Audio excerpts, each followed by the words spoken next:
अस्सलाम वालेकुम dear students, कैसे हैं आप सब? वालेकुम अस्सलाम। ठीक ठाक हैं? ठीक है हम चलिए, बहुत अल्हम्दुलिल्लाह मैम। बहुत सुनाए मैम। अल्लाह का बहुत शुक्र है, सब ठीक ठाक। रोज़े अच्छे गुजर रहे हैं। क्लासेस आप लोगों की अच्छी चल रही हैं, सारे सब्जेक्ट्स की? जी जी और कंपाइलर की अच्छी चल रही है? एक ही हुई है, अच्छी हुई है। ठीक है, तो कम बाकी सब्जेक्ट्स की एक से ज़्यादा हुई है? सबकी एक ही हुई है अभी तक। सबकी एक ही हुई है ना? हाँ, ठीक है, एक ही ठीक है। वीक हुआ है। चलिए, तो आज की क्लास का बेटा हम लोगों का एजेंडा ये है कि हम नया चैप्टर स्टार्ट करेंगे। मेरी आप लोगों से एक्सपेक्टेशन ये है कि लास्ट क्लास में हमने अपना चैप्टर जो है वो समराइज किया था, कंक्लूड किया था of syntax analysis. Different parsing tables और डिफरेंट पार्सिंग एल्गोरिथम्स पढ़े थे, काफ़ी इन डेप्थ पढ़े हैं। और हालांकि चैप्टर के कंटेंट्स जितने थे उससे ज़्यादा हमने उसको टाइम दिया है, 1 महीने से ज़्यादा हमने उसको दिया। Physical face to face mode में भी हम वही चैप्टर पढ़ रहे थे और ऑनलाइन में भी हमने उसको काफ़ी थॉरोली कवर किया है। तो मैं ये एक्सपेक्ट कर रही हूँ कि आप लोगों को उसमें कोई कन्फ्यूजन नहीं है, कोई क्वेश्चन नहीं है, और अब आप लोग आगे मूव अहेड हो सकते हैं। तो मैं सही सोच रही हूँ? जी मैम। Yes ma'am. ठीक है, वेरी गुड। तो इंशाल्लाह हम लोगों की जब नेक्स्ट क्लास में मुलाकात होगी, जो कि होपफुली सैटरडे को हो रही है, तो उस क्लास में मैं फिर इंशाल्लाह आप लोगों से डिटेल्स शेयर करूंगी। आपकी जो एक्टिविटीज़ हैं और आपके जो सेशनल मार्क्स हैं, फाइनल मार्क्स हैं, उनको किस तरह से हमें फाइनलाइज करना है। प्रोजेक्ट अगर आप डेवलप कर रहे हैं तो प्रोजेक्ट के कितने मार्क्स होंगे और उसकी डिवीजन क्या होगी। और अगर आप प्रोजेक्ट डेवलप नहीं करना चाह रहे हैं और आप प्रपोज करना चाह रहे हैं ग्रामर को, तो उसको प्रेजेंट किस तरह से करेंगे, उसमें मार्क्स डिस्ट्रीब्यूशन क्या होगी, और उसके अलावा क्या क्या है। तो ये सारा डिस्कशन जो इंशाल्लाह वो हमारे नेक्स्ट क्लास में होगी। तो अभी आज की क्लास में मुझे कुछ और चीज़ें हैं जो मुझे श्योर कंफर्म करनी है। उसके बाद मैं आपसे सैटरडे की क्लास आप लोगों को ज़रूर कहूँगी कि आप लोग लीजिएगा, क्योंकि आपके जो भी मार्क्स और उससे रिलेटेड जो आपके लिए बहुत इंपॉर्टेंट होती है चीज़ें, वो आपको सैटरडे को पता चलेंगी। मैम आपकी क्लास फ्राइडे पे होती है? फ्राइडे को होती, सॉरी, अच्छा ठीक है, तो आपके आपके केस में फ्राइडे को और दूसरे सेक्शन के केस में सैटरडे को। ठीक है, आपके पास में मेरी क्लास फ्राइडे को होती है, बिल्कुल मुझे आता है, सही है।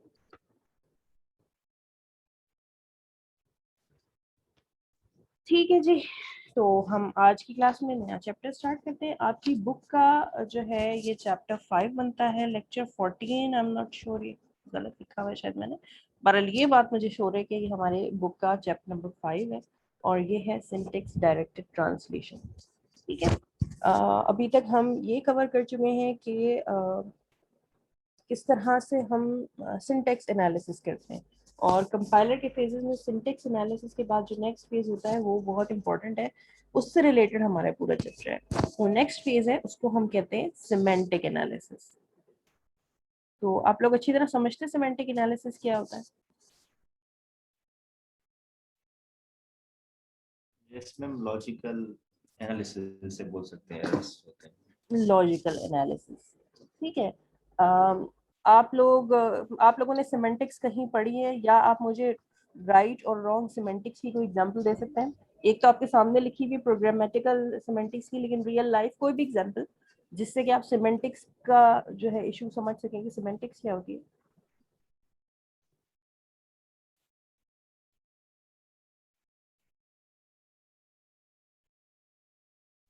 एनीवन? सिमेंटिक्स को अगर आप थोड़ा एलैबोरेट करना चाहें मैम, विद एग्जांपल। हम ये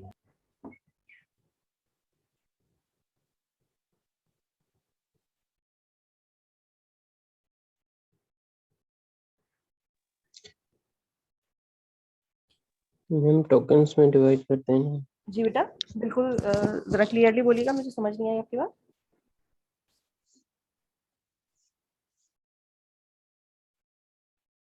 ठीक है, चले मैं डिस्कस करती हूँ। लेट्स सपोज हम इंग्लिश ग्रामर की बात करते हैं। ठीक है, कंप्यूटर साइंस तो हम पढ़ ही रहे हैं, लेकिन इंग्लिश ग्रामर जो है वो हमारे लिए एक बहुत बचपन से पढ़ते आ रहे हैं और इंग्लिश ग्रामर के बारे में हम बहुत कुछ जानते हैं। तो लेट्स सपोज कि अगर मैं आपसे कहूँ कि ग्रामर सेंटेंसेस हैं और उन ग्रामर सेंटेंसेस को आपको मुझे बताना है कि वो ठीक है या नहीं है, उनके आगे आपको राइट और रॉन्ग लिखना है, ठीक है, और आपके सामने कुछ 3 to 4 सेंटेंसेस हैं। अब मैं आपको एक सेंटेंस देती हूँ कि let's suppose I am praying, ये एक सेंटेंस है, ठीक है, तो ये करेक्ट है grammatically, I am praying, I am eating, I am sleeping. Yes, correct. Correct है ग्रामेटिकली। इंग्लिश ग्रामर जितनी आप जानते हैं उन ग्रामर के रूल्स एंड रेगुलेशंस के हवाले से ये आई एम ईटिंग अगर मैं एक जुमला बोलूँ तो ये ग्रामर के मैम हवाले से बिल्कुल। करेक्ट है मगर जी बोलिए। करेक्ट है मगर कंप्लीट नहीं है। आई एम ईटिंग, ओके चलो, आई एम ईटिंग एन एप्पल, हाँ, ठीक है, आई ये एम, कंप्लीट सेंटेंस। अब कंप्लीट भी है और करेक्ट है। आप इसके सामने अगर आपको राइट या रॉन्ग लिखना हो तो आप क्या लिखेंगे? आप इसके आगे राइट लिखेंगे। बिल्कुल लिखेंगे, राइट। अच्छा चलें इसको एक स्टेप आगे लेके जाते हैं। आपके सामने इंग्लिश ग्रामर का टेस्ट हो रहा है ना, जाहिर है इंग्लिश ग्रामर का, आपको इंग्लिश का कोई बोर्ड है, बाहर के मुल्क कहीं जाना है और आपको इस तरह का कोई एग्जाम देना है और इंग्लिश को ग्रामर को आपको मद्देनजर रखना है और आपको सेंटेंसेस के सामने लिखना है राइट और रॉन्ग। अब सेंटेंस लिखा है कि I am eating a cupboard या I am eating air cooler या I am eating a car. इन सेंटेंसेस के बारे में आपका क्या ख्याल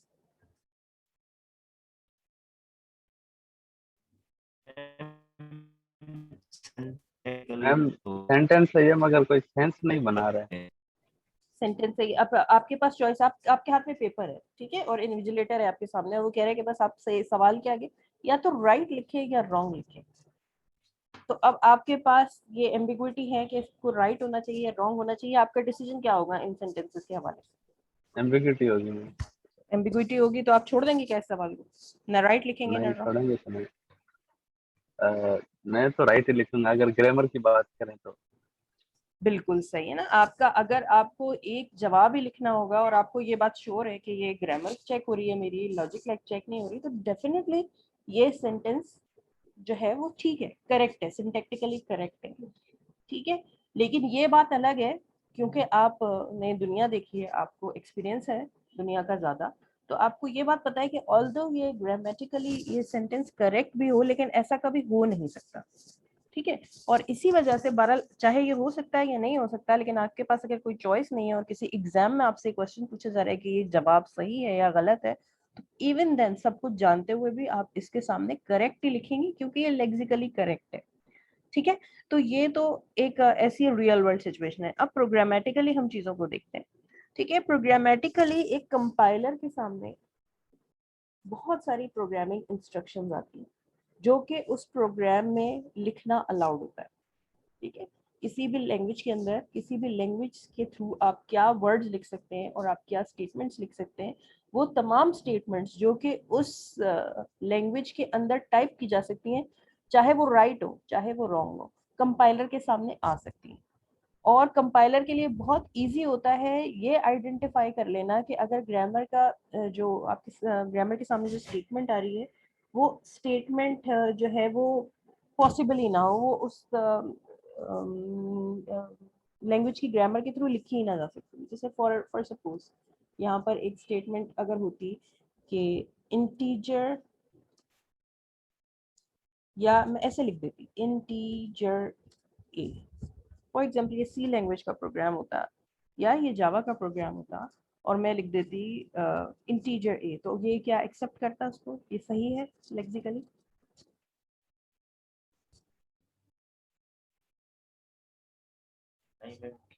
हिंट है होना नो चाहिए। मैम। ठीक है ना, ये बहुत इजीली कंपाइलर के लिए बहुत इजी टास्क है इस स्टेटमेंट को समझ लेना कि ये सिंटैक्टिकली करेक्ट है या नहीं है, या इसको पार्स होना चाहिए या नहीं होना चाहिए। बहुत इजी डिसीजन है फॉर अ कंपाइलर कि इस तरह की स्टेटमेंट्स को पकड़ ले। लेकिन प्रॉब्लम कुछ यूं है कि आपके कंपाइलर के पास स्टेटमेंट्स हमेशा इतनी ऑब्वियस नहीं आएंगी।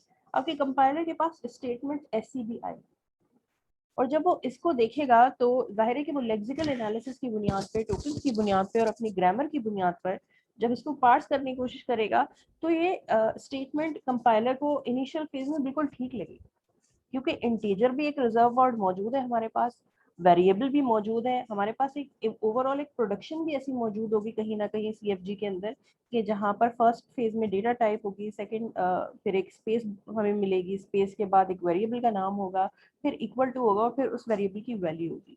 तो जितनी कंपाइलर और ऑटोमेटा इस वक्त आप लोग जानते हैं, तो आप लोग इस बात को डेफिनेटली समझ सकते होंगे कि ये जो आपके सामने सिर्फ एग्जाम्पल लिखी हुई है, ये जो स्टेटमेंट लिखी हुई है, इस ये जब पार्स करना चाहेगा आपका कंपाइलर, तो इसका पार्स ट्री सक्सेसफुली बन जाएगा, क्योंकि मोस्ट प्रोबेबली इस तरह की कोई प्रोडक्शन आपकी ग्रामर के अंदर मौजूद होगी। क्योंकि अगर ये ग्रामर की प्रोडक्शन मौजूद ना होती तो ये भी ना हो सकता, क्योंकि आपकी ग्रामर के अंदर ऐसी प्रोडक्शन मौजूद होगी कि आप ये कर सकते हैं।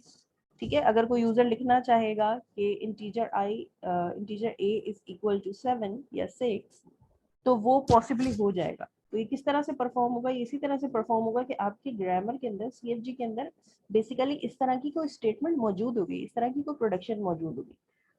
और जब हम इस प्रोडक्शन को देखेंगे तो एक्चुअली जो उसी प्रोडक्शन की वजह से, जिस प्रोडक्शन की वजह से ये स्टेटमेंट पार्स हो रही होगी, एक्चुअली ये स्टेटमेंट भी पार्स हो जाएगी। बिल्कुल वैसे ही कि जैसे जब अब मैंने आपसे पूछा कि I am eating N air cooler, तो आपने कहा कि भाई अगर मेरे पास कोई और चॉइस नहीं है, मुझे राइट और रॉन्ग में सिलेक्ट करना है, तो मैं राइट सिलेक्ट कर लूंगा, क्योंकि ये सिंटैक्टिकली तो करेक्ट है, ग्रामेटिकली तो सेंटेंस करेक्ट है। तो आपका कंपाइलर भी, जैसे आपने अभी डिसीजन लिया, आपका कंपाइलर भी कुछ इसी तरह से डिसीजन ले सकता है, और वो कह सकता है कि ये स्टेटमेंट ठीक है।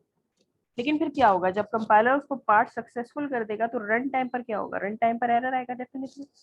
एक्चुअली कंपाइल टाइम पर वो एरर पकड़ा नहीं जाएगा, क्योंकि आपका कंपाइलर इसको कहेगा, गो अहेड देगा, कहेगा ये बिल्कुल सही स्टेटमेंट लिखी हुई है। लेकिन उसका नुकसान कंपाइलर की रेपुटेशन पर क्या होगा कि यूजर उस सही प्रोग्राम को जब चलाएगा, उसके नजदीक तो वो प्रोग्राम सही होगा, क्योंकि वो जब कंपाइल हो गया तो वो ठीक है, लेकिन रन टाइम पर उसके अंदर एरर आएगा, क्योंकि यहाँ पर हमारे पास टाइप जो है वो मिसमैच मौजूद है। तो क्या ही अच्छा हो कि आपका कंपाइलर जो है वो पहले ही इस एरर को पकड़ ले, बजाय इसके कि बहुत आगे लेवल पर ये एरर आता, आपका कंपाइलर पहले ही अंदाजा लगा सके कि भाई ये ऐसी स्टेटमेंट नहीं होनी चाहिए, और इस स्टेटमेंट के अंदर सिमेंटिक्स जो है वो सही तरह से डील नहीं की गई।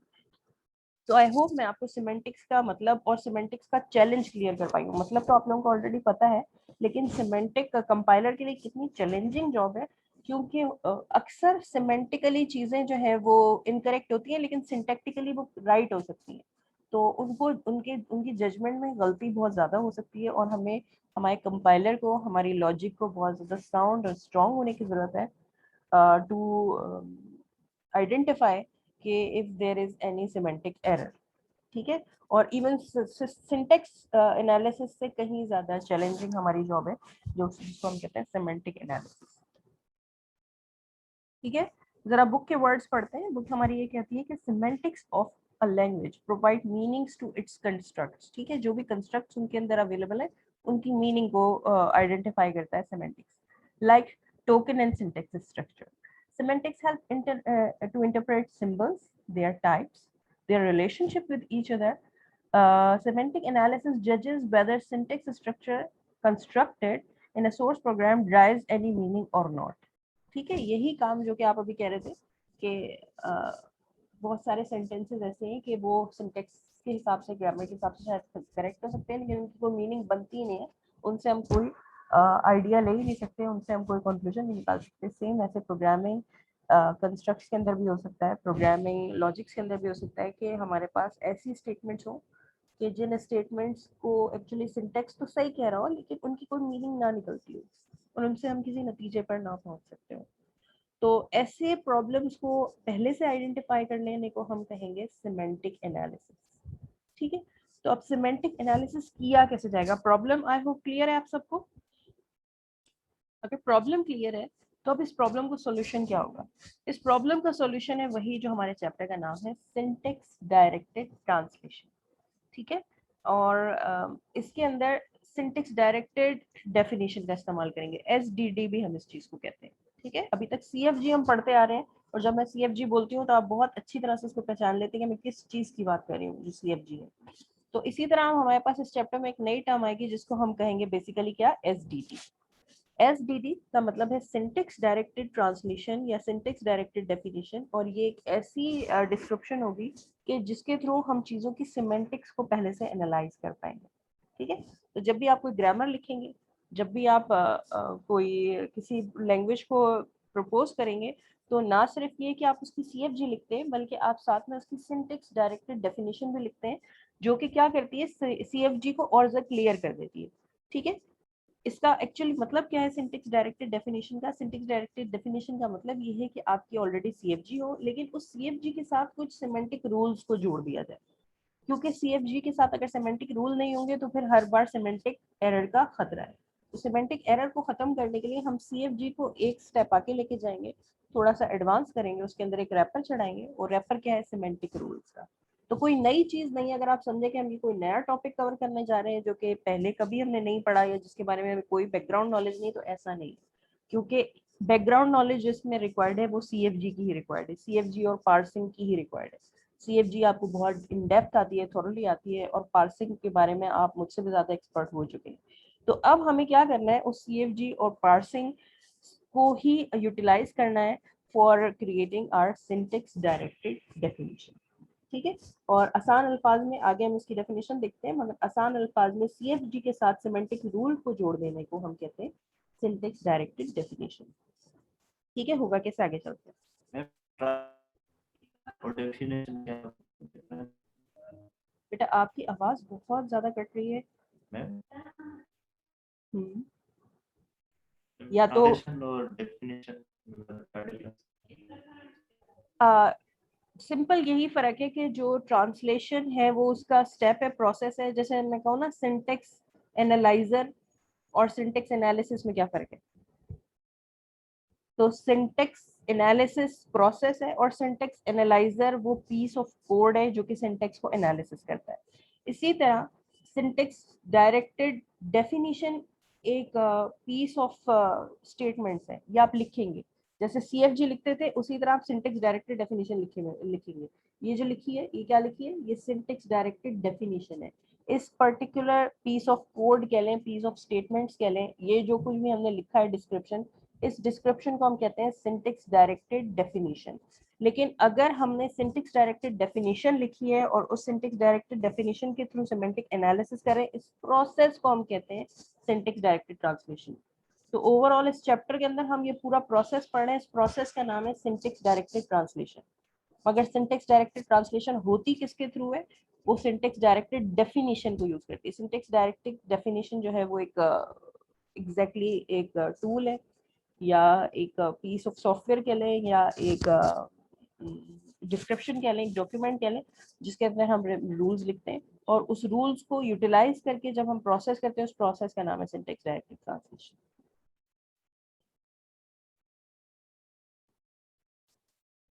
ठीक है, तो ये आपकी बात यहाँ पर आपको क्लियर हो जाएगी।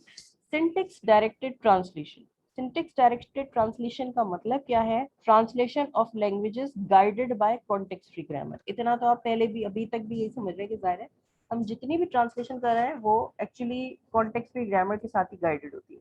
तो सिंटेक्स डायरेक्टेड ट्रांसलेशन का भी पहला रूल ये है कि आपकी जो ट्रांसलेशन होगी वो थ्रू कॉन्टेक्स्ट फ्री ग्रामर होगी।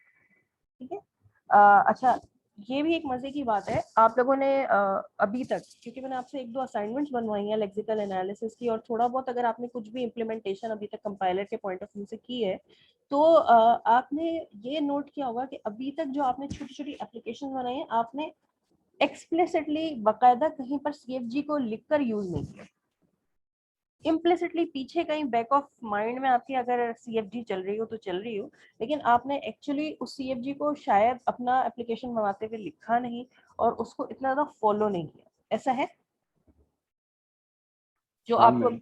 ठीक है ना, आपको मैंने जो असाइनमेंट दी उसके अंदर आपने एनालिसिस तो परफॉर्म किया, लेकिन वो एनालिसिस सिंटेक्स डायरेक्टेड ट्रांसलेशन नहीं थी। एनालिसिस आपने किया, सिंटेक्स एनालिसिस आपने किया, लेक्सिकल एनालिसिस आपने किया, लेकिन यही फर्क है सिंटेक्स डायरेक्टेड ट्रांसलेशन के अंदर और सिंपल कोई ट्रांसलेशन या एनालिसिस के अंदर, कि जो आपकी सिंटेक्स डायरेक्टेड ट्रांसलेशन होती है वो हमेशा guided by context free grammar होती है, और guided by context free grammar होने का फायदा क्या है या क्यों हमें करना चाहिए, कॉन्टेक्स्ट फ्री ग्रामर को साथ में क्यों रखना जरूरी है? क्योंकि अगर आप without using context free grammar अगर आप ट्रांसलेशन करते हैं, एनालिसिस करते हैं, तो आप लेक्सिकल एनालिसिस को बहुत अच्छा परफॉर्म कर लें, प्रोबेबली आप सिंटेक्स एनालिसिस भी परफॉर्म कर लें, लेकिन फंस जाएंगे आप सिमेंटिक एनालिसिस के अंदर। और जब आप सिमेंटिक एनालिसिस करने बैठेंगे तो आपको फिर CFG याद आएगी और उसकी जरूरत पड़ेगी, या कोई आपको अल्टरनेटिव मैकेनिज्म चाहिए होगा, क्योंकि सिमेंटिक एनालिसिस आप उतना इजीली नहीं कर पाएंगे आर्बिट्ररी वे में जितना इजीली आपने सिंटेक्स एनालिसिस या लेक्सिकल एनालिसिस कर लिया।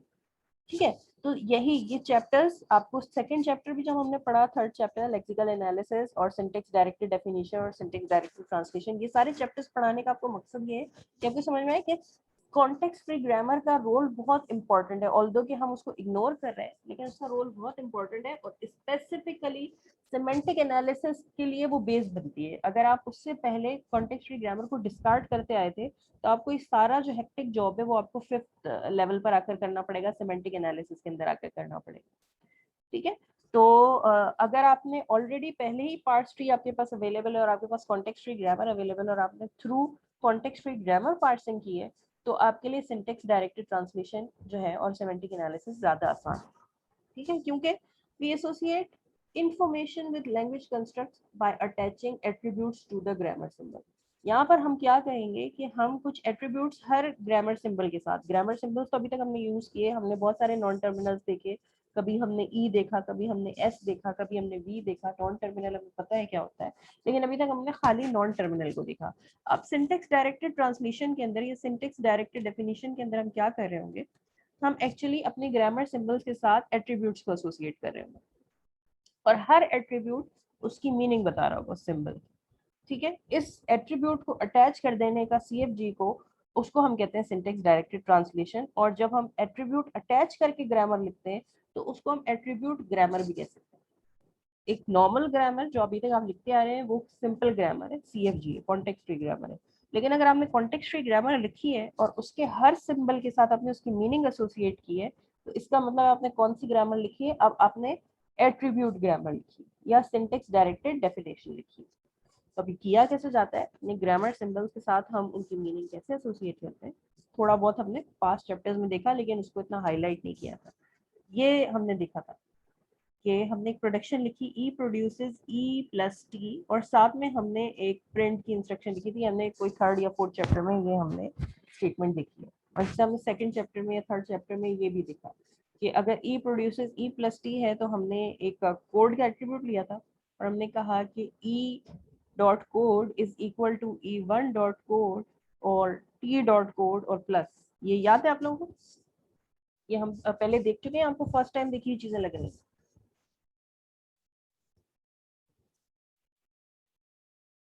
ये दोनों जो साथ में लिखी हुई हैं एडिशनल सिंबल्स, ये एक्चुअली क्या कर रहे हैं, ये इन ग्रामर सिंबल्स की मीनिंग को और ज्यादा एलेबोरेट कर रहे हैं। ठीक है, एक्चुअली इस प्रोडक्शन की मीनिंग को समझा रहे हैं कि ये प्रोडक्शन क्या कर क्या रही होगी। ये आप मुझे बता सकते हैं कि ये इनमें से किसी एक को भी आप एलेबोरेट कर सकते हैं कि सिर्फ मीनिंग के बारे में आप क्या जान पा रहे हैं?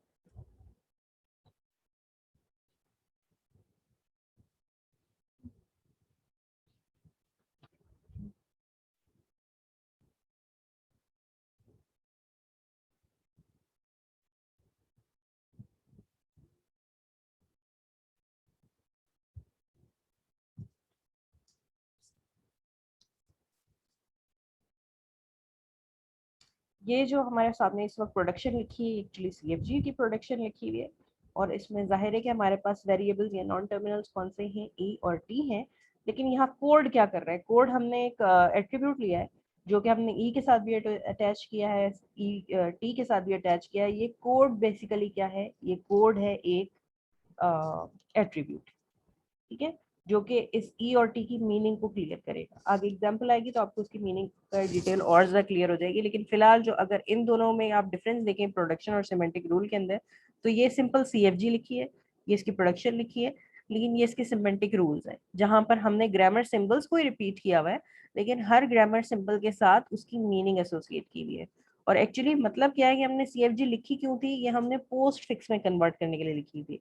तो हम infix to postfix convert करें, इसका मतलब है कि प्रोडक्शन का मतलब ये है कि हम प्रोडक्शन में देखना चाह रहे हैं कि क्या यूजर ने इनफिक्स स्टेटमेंट लिखी है, और हम आइडेंटिफाई कर पाए कि इनफिक्स स्टेटमेंट में प्लस से पहले क्या है, या ऑपरेटर कौन सा है, ऑपरेटर से पहले क्या है, ऑपरेटर के बाद क्या है। लेकिन हमारा सिमेंटिक रोल ये है कि आफ्टर अंडरस्टैंडिंग द प्रोडक्शन और after understanding the syntax of the input, हमें इसको क्या करना है एक्चुअली, उसको पोस्ट फिक्स में कन्वर्ट करना है। तो ये हमारा सिमेंटिक रूल होना चाहिए कि हमें मीनिंग अंडरस्टैंड हो गई। जाहिर है अगर हम इस स्टेप तक पहुंचे तो इससे पहले मीनिंग आइडेंटिफाई कर चुके कि दो वेरिएबल्स लिखे गए और दो वेरिएबल्स के बीच में प्लस लगाया गया है। लेकिन अब हमारी सिमेंटिक क्या है, हमारा सिमेंटिक एक्शन ये है कि हमारा सिमेंटिक रूल ये है कि इसको पोस्ट फिक्स में कन्वर्ट कर दिया जाए। और सेम यहाँ पर यही कि कभी कभार हम प्रिंटिंग या इस तरह की स्टेटमेंट्स भी ले रहे होंगे, ये हमारा सिमेंटिक एक्शन हो सकता है कि भाई जब भी ये प्रोडक्शन हमें समझ में आ जाए तो हमें एक्चुअली क्या करना है, प्लस। अगर आप लोगों को आप लोगों को आपकी ही बनाई हुई असाइनमेंट याद कराऊं, तो आप लोगों ने एक फंक्शन यूज किया था स्प्लिट, और स्प्लिट के अंदर आपने स्पेस पास की थी। कितने लोगों ने वो असाइनमेंट बनाई थी जिसमें आपने डेटा टाइप और वेरिएबल को अलग-अलग किया था? कोई ऐसा स्टूडेंट हैंड रेज करेगा जिसने वो असाइनमेंट बनाई थी? Yes ma'am. गुलाम हुसैन। गुलाम हुसैन, आपने वो असाइनमेंट बनाई थी तो जिसमें आपको एक स्टेटमेंट मिलनी थी और उस स्टेटमेंट के अंदर आपको वेरिएबल अलग करना था और डेटा टाइप अलग करनी थी। मोहम्मद मलूक ने बनाई थी। अच्छा गुलाम हुसैन, चले आप मुझे ये बताएंगे कि उसके अंदर आपने किस तरह से अलग किया था डेटा टाइप और वेरिएबल को? मैम मैंने तो ऐसे किया था कि पहले जो डेटा टाइप हमारे पास वो किसी डेटा स्ट्रक्चर में मैंने स्टोर करवाए थे। कैसे स्टोर और करवाई? कैसे इनपुट के अंदर डेटा टाइप है कहाँ, ये आपको पता कैसे चला? अच्छा ये चीज़, तो उसके लिए ये किया था मैम पहले कि मैंने वेरिएबल ये जो थे कैरेक्टर्स उनको मैं ऐड कर रहा था, मतलब कि कॉन्केट कर रहा था, कॉन्केट करके चेक कर रहा था कि आइदर ये जो कॉन्केट किया है मैंने वेरिएबल, तो ये किसी डेटा टाइप से मैच हो रहा है या नहीं। अगर मैच हो रहा है तो वो ना स्टोर कर दे एक डेटा लिस्ट में, यहाँ में हैशमैप में, सॉरी हैशमैप में स्टोर करवाया था। उसके बाद वो जो जहाँ पे मैंने छोड़ा था इसको डेटा टाइप को, वहाँ से लेकर दूसरा चेक करो। अगर वो किसी डेटा टाइप से मैच नहीं हो रहा, ये सेम कॉन्केटिनेशन करते हुए अगर किसी डेटा टाइप से मैच नहीं हो रहा तो दिस इज वेरिएबल, तो उसको भी वेरिएबल के नाम से जैसे आपने बताया था उसको हैशमैप में स्टोर कर दिया था लिटरल के नाम से, आई थिंक। हाँ अच्छा, तो आपने कॉन्केटिनेशन के थ्रू, यानी एक एक लेटर को आप कॉन्केटिनेट करते गए और डेटाबेस से मैच करते गए। तो इसका जी मतलब है मैम। कि अगर मैं चाहूँ अपने वेरिएबल का नाम ये देना, मैं अपने वेरिएबल का नाम जावा में ये दे सकती हूँ ना? ये एक हाँ वैलिड वेरिएबल नेम है या नहीं है? वैलिड है है। ना? लेकिन आप जो मुझे लॉजिक समझा रहे हैं कि वो एक एक लेटर को कॉन्केटिनेट करके देख रहा था और वो आपके डेटाबेस से मैच कर रहा था कि क्या वो ऑलरेडी डेटा टाइप अवेलेबल है या नहीं है। तो अगर मैं आपके प्रोग्राम को ये देती तो वो उसको as a data type consider कर लेता, टी तक कॉन्केटिनेट करता, जब वो INT तक पहुंचता तो वो समझता कि इंटीजर तो डेटा टाइप है। तो ठीक है, आपका भी लॉजिक है, हाँ आपके मैम। सिमेंटिक एक्शन है, लेकिन यहाँ पर ठीक है ये उसके चीज। मैम कोई उसके बाद जब अल्टरनेटिव मैंने है? बनाया था ना, उसके बाद आपने स्पेस वाली बात बताई थी मुझे, वो चीज़ मैंने शायद ऐड की थी या नहीं, ये बात मुझे कंफर्म नहीं है कि जब आपको मैंने दिखाया था ना तब आपने ये चीज़ बताई थी मुझे, तो शायद मैंने ऐड की हो ये चीज़। एक मिनट बेटा, जरा मुझे 1 मिनट का टाइम दो।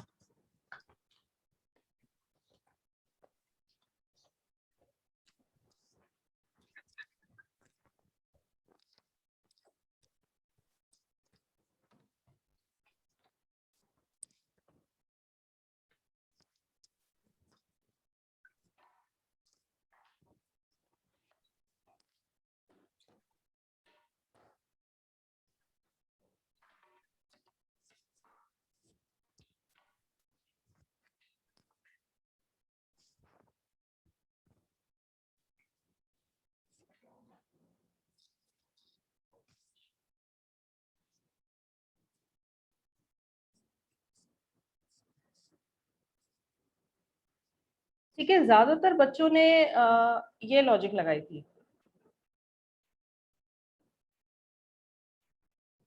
इनपुट को आप लोगों ने स्प्लिट किया था स्पेस के ऊपर। मुझे ये बताइए, मैंने जो असाइनमेंट आपको दी थी तो आप लोगों ने कहीं मैंने ये कहा था कि आपको स्पेस पे स्प्लिट करना है?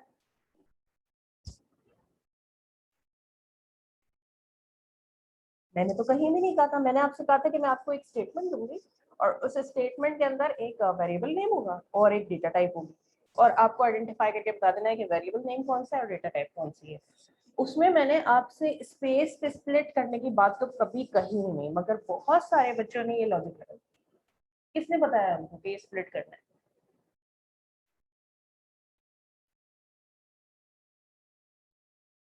ये अपनी बेसिकली आइडिया और मैम खुद से प्रीवियस लगाई नॉलेज थी और लॉजिक।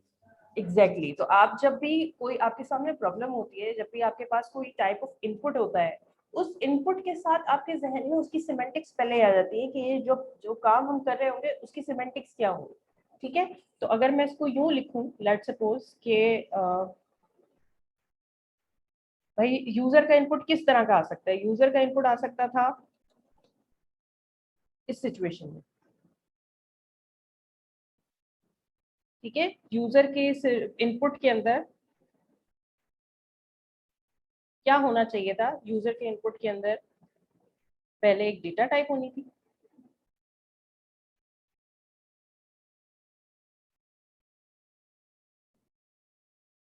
फिर एक स्पेस होना था,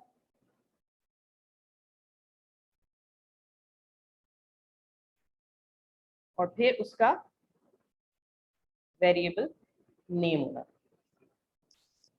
जैसे ही मैंने आपको प्रॉब्लम दी तो आपके जहन में ये स्ट्रक्चर खुद ब खुद आ गया, चाहे आप इसको सीएफजी कहना चाहें चाहे आप इसको सीएफजी ना कहना चाहें, लेकिन ये स्ट्रक्चर आपके जहन में था कि इनपुट आएगा, उस इनपुट के अंदर पहले डेटा टाइप लिखी होगी, उस डेटा टाइप के बाद स्पेस लिखा होगा, और उस स्पेस के बाद एक्चुअली लिखा होगा वेरिएबल नेम। ठीक है, तो ये तो आपकी हो गई कॉन्टेक्स्ट फ्री ग्रामर। जब भी आपके सामने कोई प्रॉब्लम आएगा, उस प्रॉब्लम से रिलेटेड जो आपके सामने सिंटेक्स की इंफॉर्मेशन होगी, आपको सिंटेक्स क्लियर करना होगा।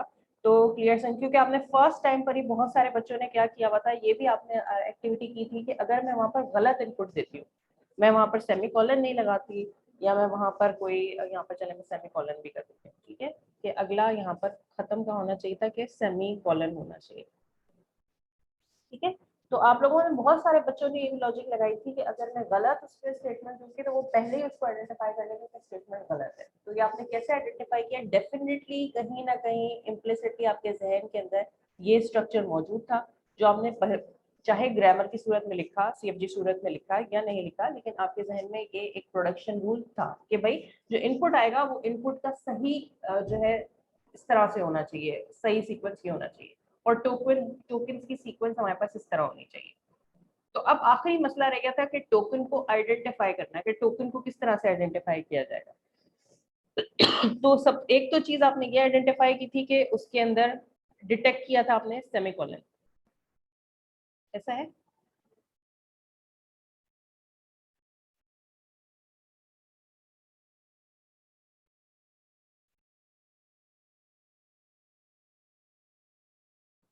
अपनी अपनी आपने लॉजिक लगाई होगी, लेकिन आपने कुछ ना कुछ इस तरह से सेमीकोलन को डिटेक्ट किया था।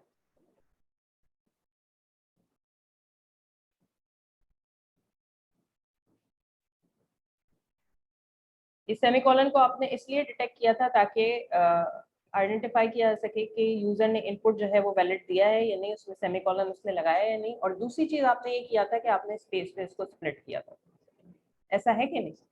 तो ये आपके क्या है, ये आपकी सिमेंटिक एक्शंस है। हमेशा जब भी आप कोई प्रोडक्शन लिखते हैं, समझाना मैं आपको ये चाह रही हूँ कि जब भी आप सिंटेक्स एनालिसिस कर रहे होते हैं, लेक्सिकल एनालिसिस और सिंटेक्स एनालिसिस, तो वहां पर बीच में जो चीज इन एक्शन आती है वो आती है आपके पास कॉन्टेक्स्ट फ्री ग्रामर। और कॉन्टेक्स्ट फ्री ग्रामर के साथ कभी कभार आप सिमेंटिक एक्शन भी एसोसिएट कर देते हैं, ये जानने के लिए कि एक्चुअली उस ग्रामर के जो प्रोडक्शन है उसकी मीनिंग क्या है। तो एक्चुअली ग्रामर की मीनिंग या प्रोडक्शन की मीनिंग यहाँ से क्लियर नहीं हो रही, ये सिर्फ आप जानते हैं कि ये आपने किस तरह लिखा है। ठीक है, जब भी आप कोई प्रोडक्शन लिख रहे होते हैं, उस प्रोडक्शन की मीनिंग प्रोडक्शन लिखने वाला ही सही तरीके से एलैबोरेट कर सकता है। इस प्रोडक्शन की मीनिंग क्या है, प्रोग्रामिंग कंस्ट्रक्ट या प्रोग्रामिंग लॉजिक से ये जाकर मैप नहीं हो सकती, लेकिन आप उस फिर अपने जो प्रोडक्शन है उसको मैप करते हैं प्रोग्रामिंग लॉजिक के साथ, प्रोग्रामिंग इंस्ट्रक्शन के साथ, और इसको हम कहते हैं सिंटेक्स डायरेक्टेड डेफिनेशन। तो अब ये जो चीज मैंने लिखी है ये क्या हो गई, ये सिंटेक्स डायरेक्टेड डेफिनेशन हो गई। सिंटेक्स डायरेक्टेड डेफिनेशन एक ऐसा डिस्क्रिप्शन के जहां पर आपके पास कॉन्टेक्स्ट फ्री ग्रामर होगी, आपके पास प्रोडक्शन रूल्स होंगे, लेकिन हर प्रोडक्शन रूल के साथ आपके पास सिमेंटिक रूल भी होंगे। सिमेंटिक रूल यानी कि प्रोग्रामिंग कंस्ट्रक्ट उस वक्त क्या हो रहा होगा, जब ये प्रोडक्शन आइडेंटिफाई कर ली जाएगी, जब ये प्रोडक्शन अपना काम कर रही होगी, तो ग्रामर अपना काम किस तरह से कर रही होगी और प्रोग्रामिंग में बैकएंड पर क्या परफॉर्म करेगा। थोड़ी बहुत मीनिंग क्लियर हुई है कि सिंटेक्स डायरेक्टेड डेफिनेशन क्या होती है और आपको बनाना क्या है। अभी तक मैंने कुछ पढ़ाया नहीं है आपको, अभी तक हमने कोई सिंटेक्स डायरेक्टेड डेफिनेशन देखी नहीं है। मैं सिर्फ और सिर्फ आपको ये समझाना चाह रही हूँ कि सिंटेक्स डायरेक्टेड डेफिनेशन का मतलब क्या होता है। सिंटेक्स डायरेक्टेड डेफिनेशन का मतलब होता है कि प्रोग्रामिंग कंस्ट्रक्ट को एसोसिएट कर देना अपनी ग्रामर के साथ। जैसे कि यहाँ पर एक सिंपल सी सिंटेक्स डायरेक्टेड डेफिनेशन लिखी है, ठीक है। ये सिंटेक्स डायरेक्टेड डेफिनेशन क्या कर रही है, ये है सीएफजी जो प्रोडक्शन रूल लिखे हैं, लेकिन हर सीएफजी के सामने एक रिलेटेड सिमेंटिक रूल लिखा है। ये तो है हमारा सीएफजी का रूल, प्रोडक्शन रूल, लेकिन इसके सामने एक सिमेंटिक रूल लिखा हुआ है जो इसकी मीनिंग को एलैबोरेट कर रहा है। इम्प्लीमेंट हम प्रोग्रामिंग के अंदर इस प्रोडक्शन रूल को तो नहीं कर सकते, लेकिन इस सिमेंटिक रूल को डेफिनेटली जैसे ही हम इस प्रोडक्शन तक पहुंचेंगे तो बैक एंड पर हम इस सिमेंटिक रूल को आइडेंटिफाई कर लेंगे। सही है। ये आप लोगों ने अगर सिमेंटिक रूल याद हो तो ये हम पहले देख चुके हैं। ये सिमेंटिक रूल किस हिसाब से लिखे गए हैं, ये सिमेंटिक रूल इस हिसाब से लिखे गए हैं कि जब हमारे सामने कोई भी स्टेटमेंट आएगी और अगर वो इनफिक्स होगी और हम इन सिमेंटिक रूल के हिसाब से काम करें तो वो स्टेटमेंट एक्चुअली किसमें कन्वर्ट हो जाएगी, पोस्टफिक्स के अंदर कन्वर्ट हो जाएगी। तो सीएफजी ये है, लेकिन ये जो लिखी है इसको हम क्या कहेंगे, इसको हम कहेंगे syntax directed definition. Production rule और सिमेंटिक रूल दोनों को आपस में एसोसिएट कर देने को हम कहते हैं सिंटेक्स डायरेक्टेड डेफिनेशन। क्लियर हो रही बात?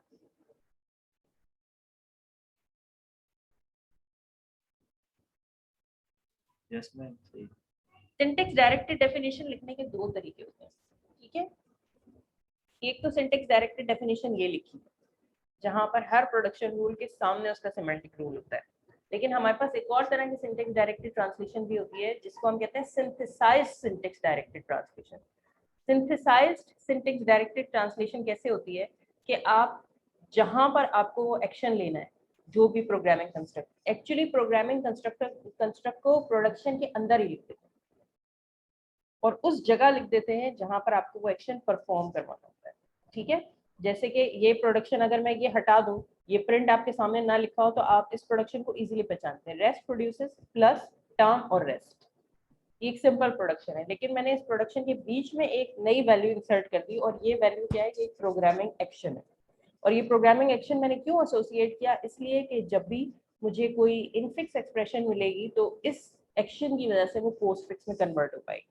अभी अगर मैं यहाँ बैठे बैठे आपसे कहूँ तो आपको लगेगा कि नहीं ये कैसी बात करेंगे, इससे कैसे पोस्टफिक्स में कन्वर्ट हो सकती है, लेकिन अभी मैं आपको इसकी इम्प्लीमेंटेशन दिखाती हूँ तो आपको बात और क्लियर होगी, ठीक है।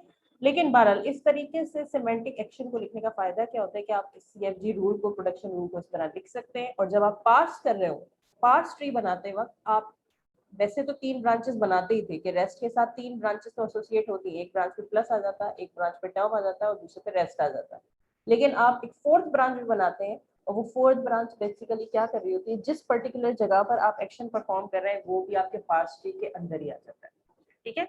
तो अगर ये हमारा एक सिंटेक्स डायरेक्टेड ट्रांसलेशन है या सिंटेक्स डायरेक्टेड डेफिनेशन है तो इसको हम पार्ट्स किस तरह से कर रहे होंगे, इसका पार्स ट्री बेसिकली इस तरह बन रहा होगा, ठीक है, कि जहां पर आपके पास 3 ब्रांचेस नहीं आ रही होगी बल्कि 4 ब्रांचेस आ रही होंगी।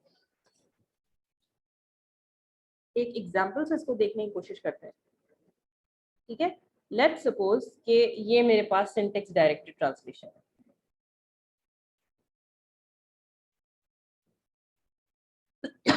मेरे पास एक ग्रामर है। अगर मैं ये पार्ट को अगर डिस्कार्ड कर दूं थोड़ी देर के लिए तो ये सिंपल एक सीएफजी लिखी हुई है, लेकिन हर प्रोडक्शन रूल के साथ हमारे पास एक सिमेंटिक एक्शन है और ये सिमेंटिक एक्शन कहाँ लिखा हुआ है, ये लास्ट में लिखा हुआ है।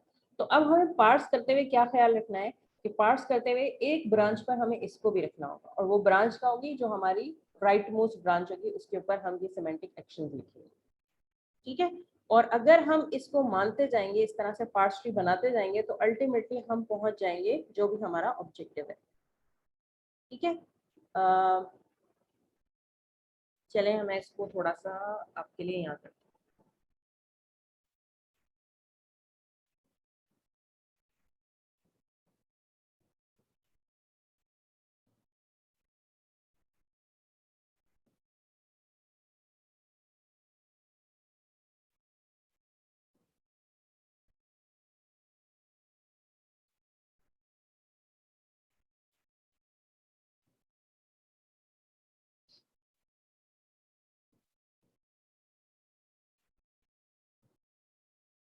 ठीक है, लेट्स सपोज ये मेरे पास सिंटेक्स डायरेक्ट ट्रांसलेशन मौजूद है और मेरे पास इनपुट क्या है, मेरे पास इनपुट है लेट्स सपोज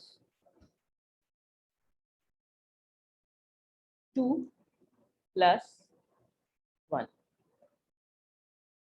तो अब मेरे पास इनपुट है 2 + 1 और मेरे पास ये सिंटेक्स डायरेक्टेड ट्रांसलेशन है और इस सिंटेक्स डायरेक्टेड ट्रांसलेशन के साथ मुझे इस इनपुट को पार्स करना है।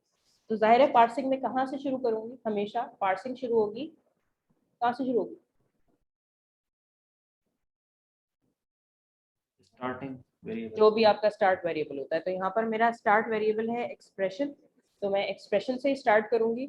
और कौन सी प्रोडक्शन मुझे लेनी चाहिए 2 + 1 को पार्स करने के लिए, मेरे पास दो चॉइसेस है वैसे, ये भी ले सकती हूँ और ये भी ले सकती हूँ, लेकिन जाहिर है कि अब हम पार्सिंग सीख चुके हैं तो हमारे पास जो पार्स टेबल बनी हुई होगी वो एग्जैक्टली हमें सही प्रोडक्शन बता रही होगी कि कौन सी प्रोडक्शन सेलेक्ट करनी है। अगर ये इनपुट आएगा तो मुझे कौन सी प्रोडक्शन सेलेक्ट करनी पड़ेगी, फर्स्ट वाली। ठीक है, नीचे वाली डिस्कार्ड हो जाएगी और फर्स्ट वाली प्रोडक्शन पर ही हम जाएंगे। ये जो एक्सप्रेशन 1 लिखा हुआ है ये सिर्फ इसको और इसको डिफरेंशिएट करने के लिए लिखा गया है, बाकी इसका मतलब ये एक्सप्रेशन है। तो यहाँ पर मैं लिख देती हूँ एक्सप्रेशन। ठीक है, यहाँ पर मैं लिख देती हूँ प्लस।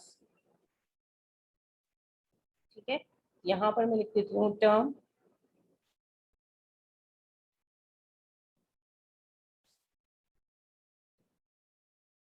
बहुत खूबसूरत ड्राइंग है लेकिन आप समझ लेंगे, मुझे यकीन है।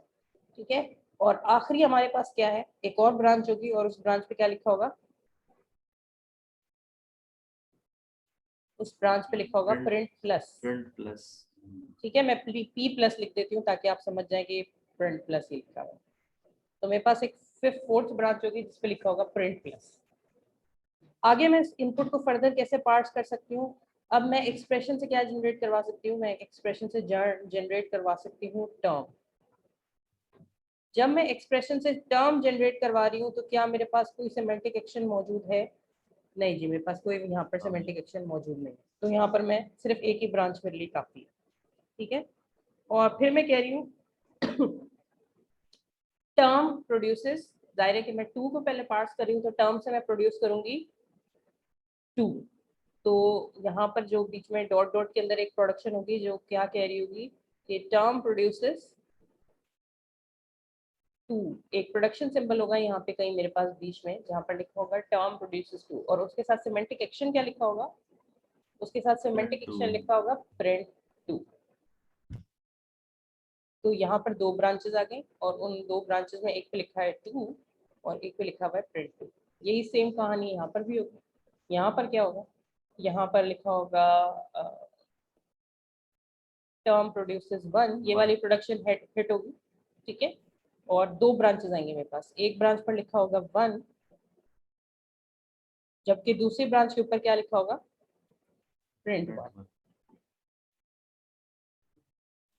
इसका फायदा मुझे क्या होगा, ये क्यों बना रही हूँ मैं ट्री, कि जब ये ट्री बन जाएगा तो अब इसको इस डायरेक्शन में पार्स करना है,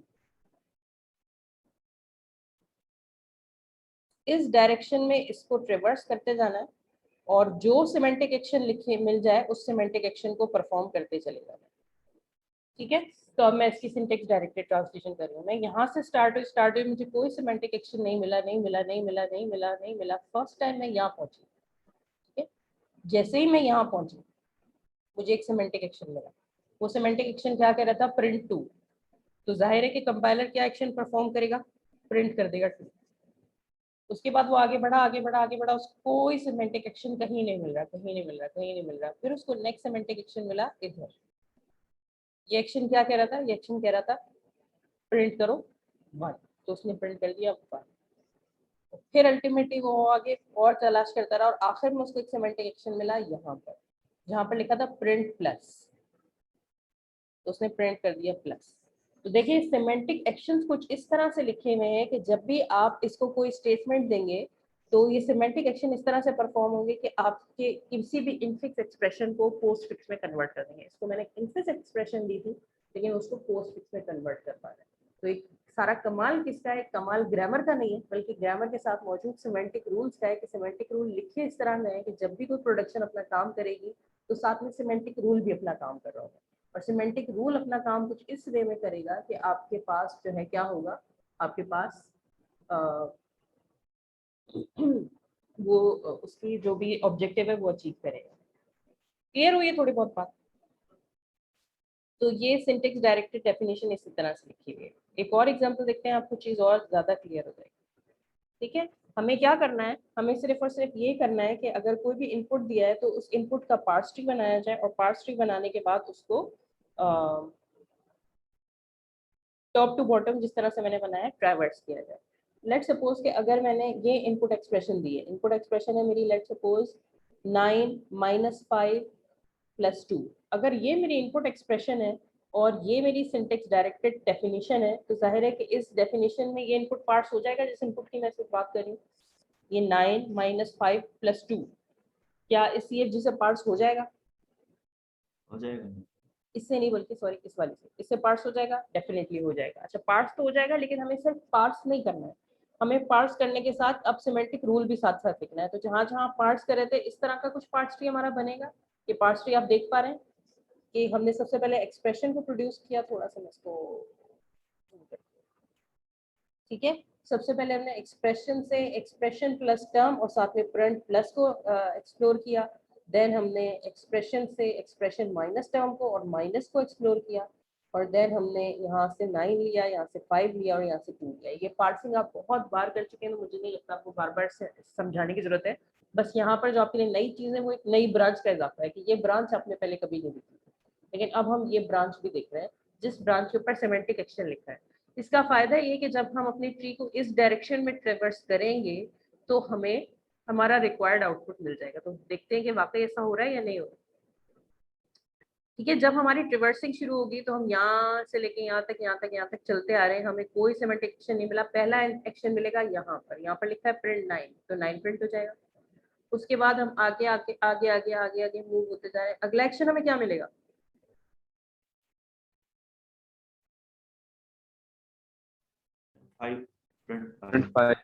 प्रिंट 5। तो देखें प्रिंट 5 हो गया। अगले स्टेप पर अगला सिमेंटिक एक्शन क्या मिलेगा? प्रिंट माइनस, तो माइनस प्रिंट हो गया। फिर उसके बाद प्रिंट 2 और आखिर में प्रिंट प्लस। तो देखिए सिमेंटिक एक्शन की ब्यूटी है कि लिखे इस तरह से गए कि जब भी आप इनको कोई इनपुट एक्सप्रेशन देंगे ना सिर्फ ये उस इनपुट एक्सप्रेशन को पार्स कर पा रहे हो बल्कि उस इनपुट एक्सप्रेशन को पोस्ट फिक्स में कन्वर्ट भी कर पा रहे हो। ठीक है, तो ये सारी कहानी होती है किसकी? Syntax directed translation. इसको करने के लिए आपको लिखना पड़ता है एक इस तरह की ग्रामर जिसको हम एट्रीब्यूट ग्रामर भी कह सकते हैं, या हम इसको ये जो लिखी है इसको आप एट्रीब्यूट ग्रामर भी कह सकते हैं, या आप इसको सिंटेक्स डायरेक्टेड डेफिनेशन भी कह सकते हैं। जो लिखी गई है इसको क्या कहेंगे? Syntax directed definition. सिंथेसाइज बोल रहे थे ना इसको? हाँ, सिंटेक्स डायरेक्टेड डेफिनेशन सिंथेसाइज्ड भी हो सकती है और नॉन सिंथेसाइज्ड भी हो सकती है। सिंथेसाइज्ड का मतलब है कि पार्स ट्री के अंदर ही उसको आप एलैबोरेट कर लें। ठीक है, ये जो डेफिनेशन है ये सिंटेक्स डायरेक्टेड ट्रांसलेशन ही है, सिंटेक्स डायरेक्टेड डेफिनेशन भी है, लेकिन ये है सिंथेसाइज्ड। हमेशा जरूरी नहीं है कि सिंथेसाइज्ड हो। अब जो अगली एग्जांपल देखेंगे वो सिंथेसाइज्ड नहीं है, ये सिंथेसाइज्ड थी। सिंथेसाइज्ड होने का क्या मतलब है कि आपकी जो इम्प्लीमेंटेशन है वो पार्ट्स ट्री के अंदर ही एसोसिएट की जाए। ठीक है, ये इस वजह से सिंथेसाइज्ड है क्योंकि आपके पार्ट्स ट्री के साथ सिंथेसिस हुआ है इसका, ये पार्ट्स ट्री के अंदर एसोसिएट की जाए। ठीक है, लेकिन जरूरी नहीं है कि हमेशा सिंथेसाइज्ड ही हो आपकी सिंटेक्स डायरेक्टेड डेफिनेशन, वो इंडिपेंडेंट भी हो सकती है। ठीक है, एक और हम एग्जांपल ले लेते हैं। ये सिंटेक्स डायरेक्टेड डेफिनेशन लिखी हुई है, एक और बहुत प्यारी एग्जांपल है, और ये एग्जांपल किसके लिए लिखी गई है? ये कैलकुलेटर के लिए लिखी गई है। ठीक है, ये किस तरह से काम करेगी? जब भी कोई कैलकुलेटर के साथ लॉजिक अप्लाई हो रही है। अच्छा, इसमें आप हमें याद रखना है फॉर सिंप्लिसिटी, वैसे ज़ाहिर है डेफिनेटली कैलकुलेटर ऐसे नहीं होते, लेकिन फॉर सिंप्लिसिटी हम ये देख रहे हैं, लेट्स सपोज मैं यहाँ पे कैलकुलेटर खोल लेती हूँ।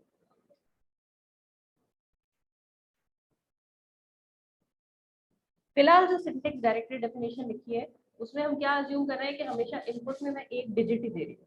वैसे तो कैलकुलेटर में मैं इस तरह लिख सकती हूँ ना, मल्टी डिजिट इनपुट भी ले सकती हूँ, लेकिन वो एक अलग कहानी है। आपको याद होगा हमने सेकंड चैप्टर में पढ़ा था कि जहाँ पर हम पीक वेरिएबल को हैंडल करते हैं, तो यहाँ पर भी आप ये भी सिंटेक्स डायरेक्टली डेफिनेशन लिख सकते हैं, मगर ये सिंटेक्स डायरेक्टली डेफिनेशन एक लेवल एडवांस होगी। तो फिलहाल फॉर सिंप्लिसिटी, क्योंकि हम बिल्कुल इनिशियल लेवल पर खड़े हैं, तो हम क्या कर रहे होंगे कि हमेशा हमारे पास सिंगल डिजिट इनपुट आएगा, एक डिजिट लिखूंगी, उसके बाद कोई ना कोई ऑपरेटर लिखूंगी, फिर अगला डिजिट लिखूंगी, और जैसे ही मैं ये अगला डिजिट लिख चुकूँ तो फिर मेरे पास क्या आना जाना चाहिए, उसकी वैल्यू आ जानी चाहिए। ठीक है, जैसे कि हमारे सेल फोन का कैलकुलेटर करता है कि जैसे ही मैं 9 के पास, अब ये तो ये इत्तेफाक से मुझे इक्वल टू दबाना पड़ेगा, लेकिन हमारा सेल फोन का कैलकुलेटर क्या करता है, अगर 3 यहाँ पर लिखा हुआ है और मैं 3 के साथ मल्टीप्लाई लिखती और जैसे ही मैं 8 लिखती तो क्या होता, मेरे 8 क्लिक करते ही वो नीचे 3 मल्टीप्लाई बाई 8 का रिजल्ट मुझे दे देता। ऐसा है ना, हमारा कैलकुलेटर इस तरह से काम कर रहा होता है सेलफोन के अंदर, और जो हमारा सिंपल कैलकुलेटर वो भी इसी तरह से काम कर रहा होता है। तो इस तरह के कैलकुलेटर की ये लॉजिक लिखी हुई है, ये इसकी ग्रामर लिखी हुई है। ग्रामर तो हम सब लिख सकते हैं। ठीक है, ये हमारा ऐसा कैलकुलेटर है कि जिसके अंदर माइनस नहीं है और डिवाइड नहीं है। फॉर सिंप्लिसिटी हमने इसके अंदर कुछ चीजें डिस्कार्ड कर दी है। पहली चीज, हमने इसके अंदर से डिवीजन को डिस्कार्ड कर दिया है, माइनस को डिस्कार्ड कर दिया है, और हमने इसके अंदर मल्टी डिजिट इनपुट्स को, हालांकि ये सब चीजें आपकी सिंपल कैलकुलेटर के अंदर अवेलेबल होती है, मगर हमने इसको फर्दर और सिंपल किया है ताकि हम ज्यादा सिंटेक्स डायरेक्टली डेफिनेशन पर गौर कर सकें। तो अब हमारे पास एक ऐसा कैलकुलेटर मौजूद है जिसके अंदर सिंगल डिजिट इनपुट आएगा, और उस इनपुट को हम या तो मल्टीप्लाई कर सकते हैं या प्लस कर सकते हैं, और ये इसके साथ सिमेंटिक रूल लिखे गए। ठीक है, तो सबसे पहली बात तो ये है कि जो भी सिमेंटिक रूल्स आएंगे तो उस सबसे पहले तो आपकी जो इनपुट है उसको पार्स किया जाएगा। ठीक है, इसको देख लेते हैं। लेट्स सपोज कि हमें इनपुट क्या मिला है, हमारा इनपुट है 3 मल्टीप्लाई बाय 5 प्लस 4। चलिए मैं पेंट खोल लेती हूँ यहाँ पर, खुला हुआ है पहले से।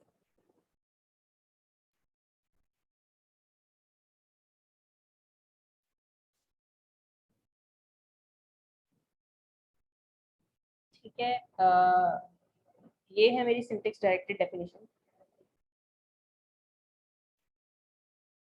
अब सिंथेसाइज नहीं, हम पार्स ट्री के अंदर नहीं लिख रहे होंगे, लेकिन बहरहाल इसको यूज कर रहे हैं। ये मेरी सिंटेक्स डायरेक्टेड डेफिनेशन है, और इस सिमेंटिक रूल को मुझे हमेशा लेकर चलना है। और यहाँ पर मुझे पार्स ट्री के साथ कोई वैल्यू एसोसिएट करने की जरूरत नहीं, बस जो ये लिखा हुआ है, जो प्रोग्रामिंग कंस्ट्रक्ट लिखा हुआ है, उसको मुझे फॉलो करने की जरूरत है। और इनपुट मुझे क्या दिया जा रहा है, लेट्स सपोज इनपुट मुझे दिया जा रहा है, ये जरा इनपुट याद कर लीजिएगा, 3 multiply by 5 plus 4। 3 multiply by 5 plus 4। ठीक है, मेरे पास है 3 मल्टीप्लाई बाय 5 प्लस 4, ये मेरा इनपुट है। ठीक है, तो जाहिर है हम पार्सिंग स्टार्ट करूंगी। पार्सिंग स्टार्ट कहाँ से करूंगी, पार्सिंग स्टार्ट करूंगी हमेशा स्टार्ट सिंबल से। ठीक है, और ये मेरी प्रोडक्शन नंबर क्या है, ये मेरी प्रोडक्शन नंबर 1 है। प्रोडक्शन नंबर के साथ साथ लिख देती हूँ। अब एल से मैं क्या प्रोड्यूस कर सकती हूँ, एल से मैं प्रोड्यूस कर सकती हूँ ई। ई और ठीक है, ई एन प्रोड्यूस कर सकती हूँ। ई एन एल लिस्ट के लिए तो मैं फिलहाल सिर्फ ई ले रही हूँ। ठीक है, अच्छा, अब ई से मैं क्या प्रोड्यूस किया, मैंने प्रोडक्शन नंबर 2 ले ली। ई से मैं फर्दर क्या प्रोड्यूस कर सकती हूँ, मुझे इस इनपुट तक पहुंचना है तो मुझे ई प्लस टी लेना पड़ेगा। ठीक है, तो मैं ई से प्रोड्यूस करती हूँ ई प्लस टी।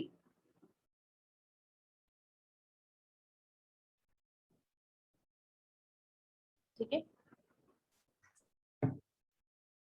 देन क्या है मेरे पास, ई प्रोड्यूस कर सकता है टी,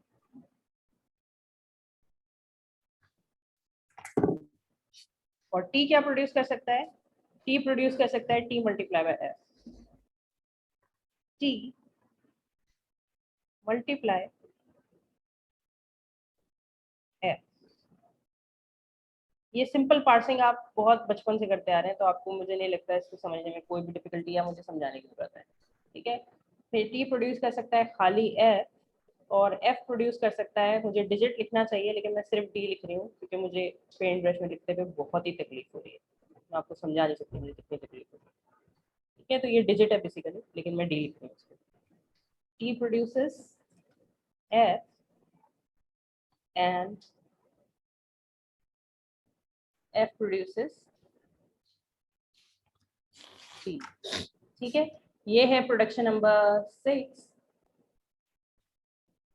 ठीक है, ये है प्रोडक्शन नंबर, बल्कि 6 भी नहीं है, 7। इरेज करते हैं।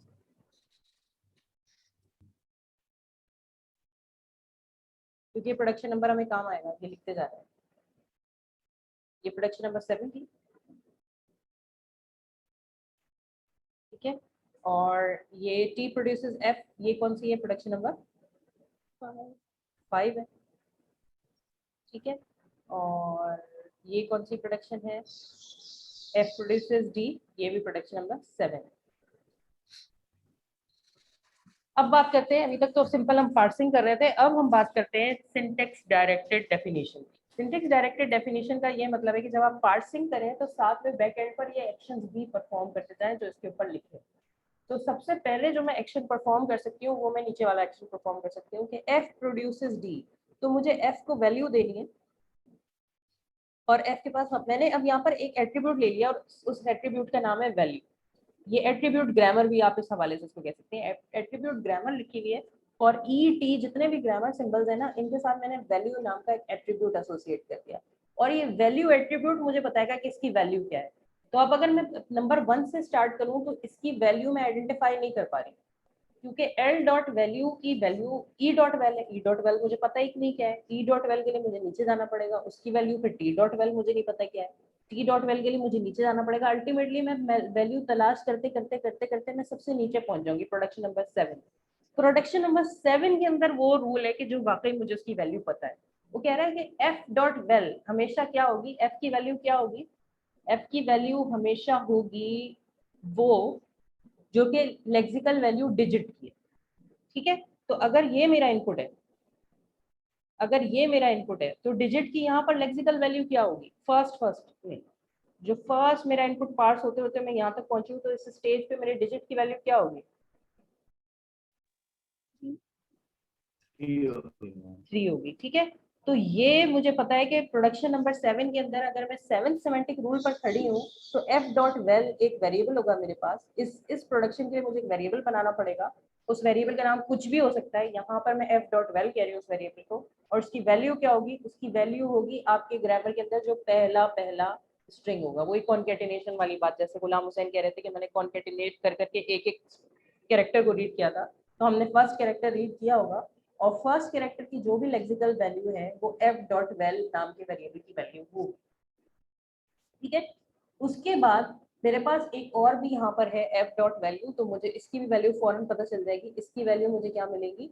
इसकी वैल्यू मुझे मिलेगी 5। तो मैं प्लस को 2 मिनट के लिए जंप मारूंगी, प्लस को मैं आइडेंटिफाई तो कर लूंगी लेकिन इस पर मैं कोई एक्शन परफॉर्म नहीं करूंगी, और मैं अगली वैल्यू पकड़ लूंगी कि हाँ भाई यहाँ पर एक वैल्यू मुझे पता है, एक वेरिएबल मुझे चाहिए, और उस वेरिएबल का नाम एफ डॉट वैल्यू होगा, या उसकी कॉपी हो सकती है किसी दूसरे फंक्शन में कॉल हुआ होगा। बहरहाल एक और वेरिएबल के अंदर ये वैल्यू एसोसिएट होगी जहाँ पर 5 लिखा होगा। फिर अब हम आते हैं प्रोडक्शन नंबर, ये सब कुछ मैंने क्यों किया ये देखें, ये भी प्रोडक्शन नंबर 7 है और ये भी प्रोडक्शन नंबर 7 है, और ये प्रोडक्शन नंबर 7 मुझे बता रही है कि मुझे वैल्यू कहाँ से लेनी है। ये मैं अपने दिमाग से नहीं ले रही, ये वैल्यूज दोनों मैंने प्रोडक्शन नंबर 7 से ली है। प्रोडक्शन नंबर 7 ने मुझे कहा है कि सिमेंटिक आपको वैल्यू यहाँ से मिलेगी। ठीक है, अब मैं एक स्टेप पहले आती हूँ, तो यहाँ पर प्रोडक्शन नंबर 5 लिखी है। प्रोडक्शन नंबर 5 मुझे बताएगी कि मुझे इस टी की वैल्यू कहाँ से मिलेगी। प्रोडक्शन नंबर 5 क्या कह रही है? T dot value is equal to F dot value. जो भी एफ की वैल्यू है, एफ डॉट वैल्यू का जो भी रिजल्ट है वो टी डॉट वैल्यू के अंदर डाल दो। तो यहाँ पर एक वेरिएबल मुझे इस टी के लिए लेना पड़ेगा, और उस टी के अंदर मैं वैल्यू क्या डाल दूंगी? 3। ठीक है, क्योंकि एफ डॉट वैल्यू जब मैं इस लेवल पर थी तो एफ डॉट वैल्यू का वेरिएबल मेरे पास ऑलरेडी आ चुका है, एफ डॉट वैल्यू के अंदर 3 पड़ा हुआ है, तो यहाँ पर टी डॉट वैल्यू के अंदर भी 3 आ जाएगा। ठीक है। उसके बाद मैं फिर एक स्टेप ऊपर जा रही हूँ। अब मैं यहाँ पहुंची हूँ, ये है प्रोडक्शन नंबर 4। तो यहाँ से मैं पूछूंगी प्रोडक्शन नंबर 4 से कि मुझे इस टी की वैल्यू कैसे मिलेगी। प्रोडक्शन नंबर 4 मुझे कह रही है कि टी डॉट वैल्यू की वैल्यू क्या होगी, जो पहला वाला टी है उसकी वैल्यू और जो पहला वाला एफ है उसकी वैल्यू, इन दोनों का अगर आप प्लस मल्टीप्लाई कर देंगे तो आपको वैल्यू मिल जाएगी। तो मेरा पहला टी जो है उसकी वैल्यू है 3, ठीक है। मेरा दूसरा वैल्यू जो है, हाँ एग्जैक्टली, दूसरा जो एफ है उसकी वैल्यू है 5 और उन दोनों को मुझे करना है मल्टीप्लाई। तो एक्चुअली मुझे वैल्यू यहाँ पर क्या मिलेगी, ठीक है, मुझे वैल्यू यहाँ पर मिलेगी एग्जैक्टली 15। ये मुझे कहाँ से पता चला, ये मुझे पता चला एक्चुअली प्रोडक्शन नंबर 4 से, ठीक है। उसके बाद मैं एक स्टेप ऊपर गई तो यहाँ पर लिखा है प्रोडक्शन नंबर 3। अब यहाँ पर जो भी वैल्यू पता लगानी है भाई आप पता लगाएं प्रोडक्शन नंबर 3 से। प्रोडक्शन नंबर 3 के पास गई, प्रोडक्शन नंबर 3 ने कहा कि ई डॉट वैल्यू, ई की वैल्यू वो होगी जो कि टी की वैल्यू, ठीक है। तो यहाँ पर जाहिर है कि मेरे पास टी की वैल्यू ऑलरेडी आ चुकी है, तो यहाँ पर ई की वैल्यू क्या होनी चाहिए, 15, ठीक है। अब ये सब प्रोग्रामिंग इंस्ट्रक्शंस होंगी, ये कोई हम जुबानी बातें नहीं कर रहे, ये सब पीछे बैकएंड पे प्रोग्रामिंग में इम्प्लीमेंट हो रहा होगा, ठीक है। एक स्टेप और ऊपर जाएंगे तो ये है प्रोडक्शन नंबर 2। प्रोडक्शन नंबर 2 कह रही है कि आपको ई की वैल्यू मिलेगी जब आप E1 जो पिछली ई की वैल्यू उसको प्लस करेंगे टी डॉट वैल्यू। तो यहाँ पर मेरे पास ई की वैल्यू तो होगी लेकिन टी की वैल्यू तो मेरे पास है ही नहीं। तो मैं इस ट्री की डेप्थ में जाऊंगी, इस ट्री की डेप्थ में जाऊंगी तो मुझे बाकी वैल्यूज मिलेंगे। तो मैं इसको यहाँ पर यहीं छोड़ दूंगी क्योंकि मैं इसकी वैल्यूज आइडेंटिफाई नहीं कर सकती।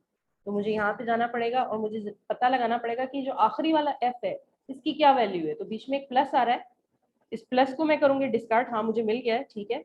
इस प्लस के बाद जो कुछ भी है वो टी है, ये टी हो गया, ठीक है, और टी के बाद ये एफ हो गया। तो अब एफ की वैल्यू मुझे कहाँ से मिलेगी, एफ की वैल्यू मुझे मिल जाएगी प्रोडक्शन नंबर 7 से। प्रोडक्शन नंबर 7 है, प्रोडक्शन नंबर 7 कह रही है कि एफ की वैल्यू वो होगी जो डिजिट की एक्चुअल वैल्यू। तो डिजिट की वैल्यू हमारे पास है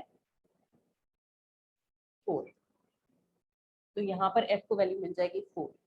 उसके बाद मैं एक स्टेप ऊपर गई हूँ, तो ये प्रोडक्शन नंबर कौन सी है, ये मैंने सॉरी प्रोडक्शन नंबर नहीं लिखा साथ में, मुझे लिखना चाहिए था टी प्रोड्यूसेस एफ, ये है प्रोडक्शन नंबर, ये 5 होगी, 5 है, ठीक है। तो ये प्रोडक्शन नंबर 5 है। प्रोडक्शन नंबर 5 कह रही है कि टी की वैल्यू आपको कहाँ से मिलेगी, टी की वैल्यू आपको मिलेगी एफ डॉट वैल्यू जो भी है वही कर दे आप टी डॉट वैल्यू। तो एफ डॉट वैल्यू मेरे पास है 4, तो टी डॉट वैल्यू भी हो जाएगी मेरे पास 4। अब मेरे पास सारे रिजल्ट्स आ चुके हैं और मैं एक स्टेप ऊपर जा सकती हूँ प्रोडक्शन नंबर 2 पे। प्रोडक्शन नंबर 2 का सिमेंटिक रूल कह रहा है कि आपके पास जो ई की वैल्यू है और जो टी की वैल्यू है उन दोनों का आप प्लस कर दो। तो ठीक है, मैंने ई की वैल्यू उठाई 15, टी की वैल्यू उठाई 4, तो मेरे पास इस ई की वैल्यू क्या आ गई, मेरे पास इस ई की वैल्यू आ गई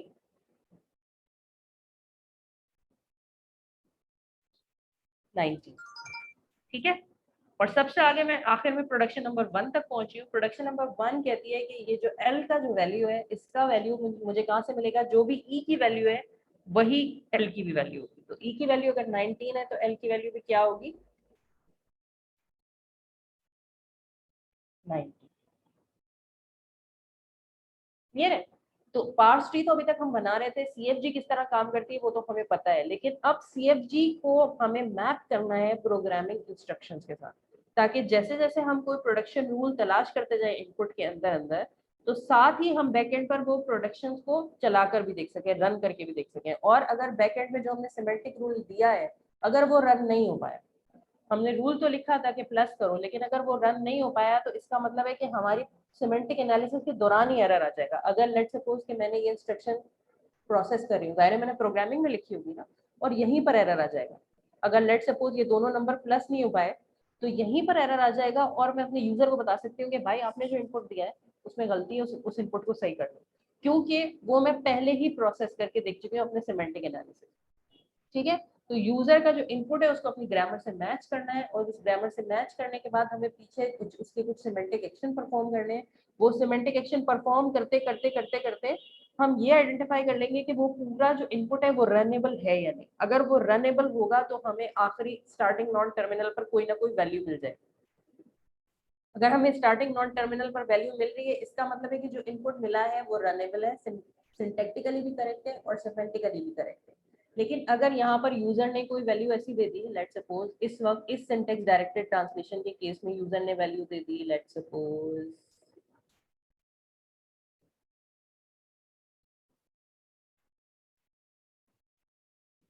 पी, ठीक है। तो अगर ये हमारी ग्रामर है तो जाहिर है इसमें पी के लिए मेरे पास कोई प्रोडक्शन ही नहीं है। मेरे पास डिजिट की वैल्यू होनी चाहिए, लेकिन मेरे पास पी की कोई वैल्यू ही नहीं है। तो जाहिर है कि जब मैं इस स्टेप तक पहुंचूंगी जहां पर 3 × 5 हो रहा है, तो यहाँ पर मेरे पास लेक्सिकल वैल्यू नहीं आ पाएगी, यहाँ पर मेरे पास एफ के पास पी नहीं आ पाएगा। और जब ये सिचुएशन आएगी तो यहीं पर एरर आ जाएगा, और जब यहाँ पर एरर आ जाएगा तो ये एरर मैं यूजर को दिखा सकती हूँ कि भाई ये जो आपने लिखा है ये सिमेंटिकली इनकरेक्ट है, क्योंकि मैंने इसको रन करके देखा है अपने पास, ये रन नहीं। समझ में आ रही है बात? Yes, ma'am. ठीक है। तो इस तरह से ग्रामर लिखने को हम कहते हैं syntax directed translation. Syntax directed translation का क्या मतलब है? सिंटेक्स डायरेक्टेड ट्रांसलेशन का मतलब ये है कि सबसे पहले आप एक सीएफजी लिखें, लेकिन सिर्फ सीएफजी लिख के आपका काम नहीं हो जाएगा। उस सीएफजी के साथ बैकएंड पर आप उसके सिमेंटिक रूल्स लिखेंगे। हर सीएफजी की जो प्रोडक्शन रूल है उसकी मीनिंग क्या है, और वो मीनिंग ऐसी होनी चाहिए, वो सिमेंटिक रूल ऐसे होने चाहिए कि वो प्रोग्रामेटिकली रन हो सके, वो प्रोग्रामेटिकल मीनिंग रखते हो बैकएंड पर। तो जब आप उस मीनिंग को, अगर प्रोग्राम उस मीनिंग तक पहुंच पा रहा है, अगर आप उस प्रोग्रामिंग कंस्ट्रक्ट तक पहुंच पा रहे हैं, उस मीनिंग तक पहुंच पा रहे हैं, इसका मतलब है कि वो इनपुट सिंटैक्टिकली भी करेक्ट है और सिमेंटिकली भी करेक्ट है। और अगर आप आखिर तक वैल्यू तक नहीं पहुंच पाए, हर एक एट्रीब्यूट जो है उसकी वैल्यू आप क्लियर नहीं है थ्रू बाय पार्सिंग, इसका मतलब है कि वो सिमेंटिकली वो इनपुट रॉन्ग। तो ये सारा काम करने के लिए आपको करना क्या पड़ेगा? असल कहानी कि आपको लिखना पड़ेगा एट्रीब्यूट ग्रामर। अभी तक हम बात कर रहे थे कि कॉन्टेक्स्ट फ्री ग्रामर लिखें, कॉन्टेक्स्ट फ्री ग्रामर लिखें, कॉन्टेक्स्ट फ्री ग्रामर लिखें, बहुत अच्छी बात है लिखें, लेकिन एक्चुअली कॉन्टेक्स्ट फ्री ग्रामर लिखना काफी नहीं है, आपको लिखनी पड़ेगी एट्रीब्यूट ग्रामर। और एट्रीब्यूट ग्रामर को हम कहते हैं सिंटेक्स डायरेक्टेड डेफिनेशन। ठीक है, syntax directed definition is a context free grammar together with attributes and rules. एक कॉन्टेक्स्ट फ्री ग्रामर ही होगी, लेकिन उसके अंदर एट्रीब्यूट्स होंगे और उसके अंदर रूल्स होंगे। Attributes are associated with grammar symbols, attributes associated होंगे ग्रामर सिंबल्स के साथ, rules are associated with production. ठीक है, जैसे कि अगर हम यहाँ पर देखें तो यहाँ पर क्या है कि हमारे पास एक एट्रीब्यूट है, उस एट्रीब्यूट का नाम है वैल्यू, और ये वैल्यू किससे एसोसिएटेड है? ग्रामर सिंबल से एसोसिएटेड है, एल से, ई से, टी से, एफ से। ठीक है, तो इस ग्रामर के केस में, इस सिंटेक्स डायरेक्टेड डेफिनेशन के केस में हमारा एट्रीब्यूट क्या है? VAL, वैल्यू, ये हमारा एट्रीब्यूट है। और हमारे पास सिमेंटिक रूल है। सिमेंटिक रूल्स किसके साथ एसोसिएटेड है? हर सिमेंटिक रूल किसी न किसी प्रोडक्शन के साथ एसोसिएटेड है। तो हर रूल को पता होना चाहिए कि मैं कौन सी प्रोडक्शन के साथ एसोसिएटेड हूँ। ये रूल है तो ये कौन सी प्रोडक्शन के साथ है, ये रूल है तो ये कौन सी प्रोडक्शन के साथ है। और इस तरह से ग्रामर लिखने को हम कहते हैं attribute grammar. If X is a symbol and A is one of its attribute, then we write X dot A. अगर X ग्रामर सिंबल है X और A उसका एट्रीब्यूट है, तो अब हमें CFG लिखते हुए X dot A लिखना पड़ेगा to denote the value of a particular parse tree node। और ये X dot A क्या रखेगा? उस नोड की वैल्यू रखेगा। जो हमने बात की थी ना सिंथेसाइज्ड पार्स ट्री क्या होता है? सिंथेसाइज्ड पार्स ट्री ऐसा पार्स ट्री होता है कि जिसके अंदर हर नोड पे उसकी वैल्यू मौजूद होती है। तो हर नोड पे वैल्यू के लिए हमारे पास एक वेरिएबल होना चाहिए, और बहुत सेफ है कि वो वेरिएबल क्या हो, क्योंकि आप खुद जब आप उसको इम्प्लीमेंट कर रहे होंगे तो आप खुद भूल जाएंगे कौन सा नोड है।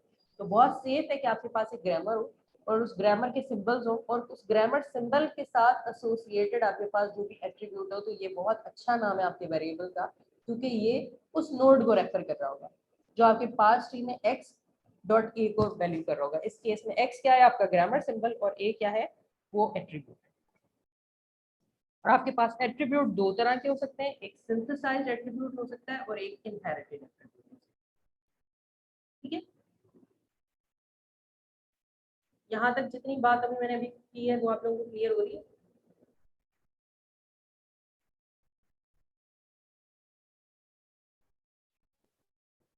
हैंड रेज करके मुझे बता सकते हैं कि अभी तक जो हमने चीजें डिस्कस की हैं वो आपको क्लियर हुई हैं या नहीं? Yes, ma'am. हुई है?